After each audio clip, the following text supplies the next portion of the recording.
Hi, it's Kathy Severson from the Severson Method.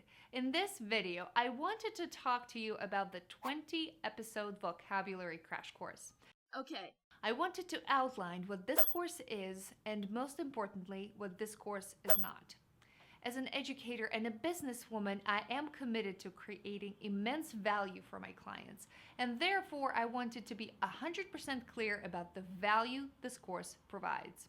Formal education system, especially in the US, often uses standardized tests to assess your level of intelligence. Vocabulary is an imperative component of these standardized tests. It doesn't matter whether the test has a vocabulary section on it or not.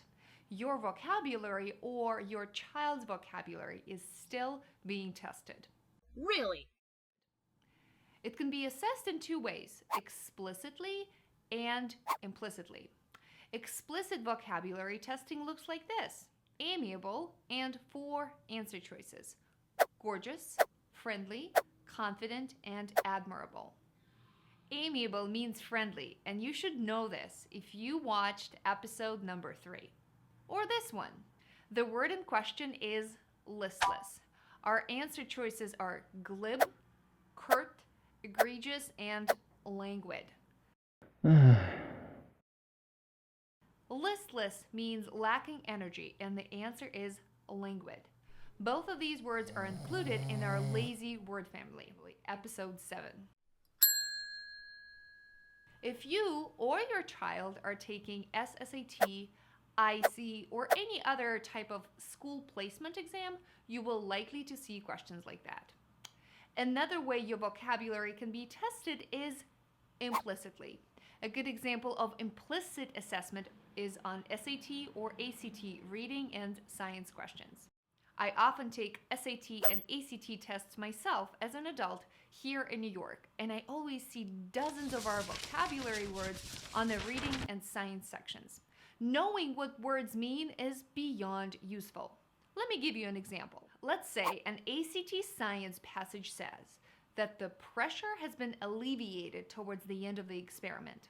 Let's imagine you don't know what alleviate means. And unless there's a chart that demonstrates what happened to the pressure towards the end of the experiment, the student has no way of knowing. And I can almost guarantee you that the sneaky test creators will ask the student about that. That's bad. That's bad. That's bad. Another example from the reading section on the SAT was, he reproached his wife. If you don't know what reproach means and try to guess, you may think that reproach means reapproach. In reality, reproach means scold or criticize. You should expect a question from the test creators about the husband's attitude towards his wife. And if you don't know what reproach means and then you think it's reapproach, you will get this question wrong. Seriously? Now that you have an idea how vocabulary knowledge can be tested on standardized tests, let's dive deep and see how my expertise in this course can help you or your child do exceptionally well. Let me tell you briefly about my experience with vocabulary learning. I am not a word wizard, or certainly not a born wordsmith or lexicographist by any means. And when I saw these tests for the first time, all I wanted to do was hide under my bed. As a non-native English speaker who wished to study in America, I had to prove my proficiency in English by taking a TOEFL exam. The college I was applying to required high proficiency score, and I had about 6 weeks to study. 2 weeks into my studying, I realized I couldn't understand a lot of what I read or heard. In order to do well on listening and reading sections of TOEFL, I had to significantly boost my vocabulary. I had to figure out an effective method to study a lot of new vocabulary words in 4 weeks' time. And I got it done. I still remember those words 10 years later. I am delighted to tell you exactly what I did. I took a long list of TOEFL vocabulary words which appeared in the alphabetical order, and I reorganized it. I assembled the words into clusters by meaning. For example, there were a lot of words that mean scold and criticize, like admonish, berate, castigate, and so on. So I made a list of those words. Then there were a lot of words that mean lazy and lacking energy, like sluggish, indolent, listless, so I made a list of those words.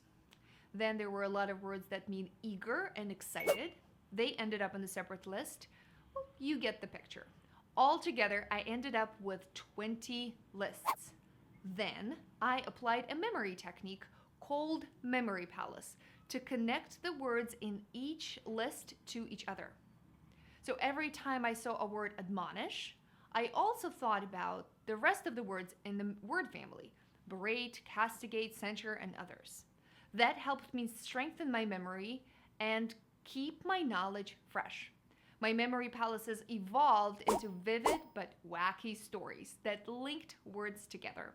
The principle I was relying on was going from abstract concepts to tangible things.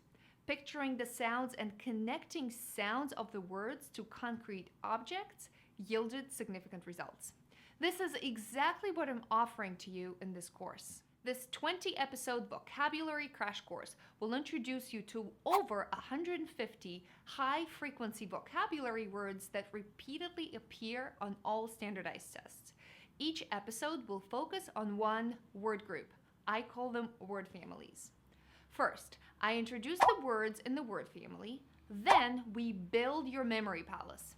Once the memory palace is complete, you get to test your memory of the words and also watch a video clip of how other people, famous and not so famous, use the words from your word family. I have to give you a warning, guys. This course is strictly focused on results. To be more exact, your vocabulary score on standardized tests. My ultimate goal for you is to learn the critical mass of vocabulary words in the shortest amount of time possible. This goal comes at a price.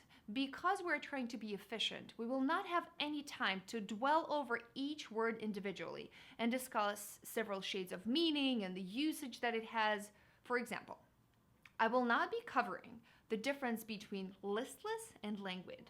These words are synonyms, and that's what's important for you to know on the standardized test. I also wouldn't be spending a lot of time discussing the origin of a word, its roots, and its prefixes. Why? Why? Well, simply because my goal is not to turn you into a linguist in 20 videos, but to significantly improve your vocabulary scores. You should expect 2 side effects that will come up after you take the course. After learning the 150 words together with me, you will become more aware of the vocabulary words you encounter when watching videos, reading articles. Awareness will lead to curiosity, and you may be very likely to continue learning on your own. Another side effect is that you will become very familiar with the process of creating memory palaces. Many memory experts talk about memory palaces, and many students have heard about them from YouTube and movies like Sherlock Holmes, but not a lot of students are applying them. And the main reason is because they're lacking practice. In this course, I will model it for you 20 times in a row. Please post a question below this video if you have any questions, and head over to siebersonmethod.com to learn more. I'll see you in the next video. Have a nice day. Developed out of rapid retention executive learning programs, for the first time, the Sieberson method is being offered to students all over the world. Need to build your vocabulary fast for a standardized test? We got you covered with this 20-episode vocabulary crash course.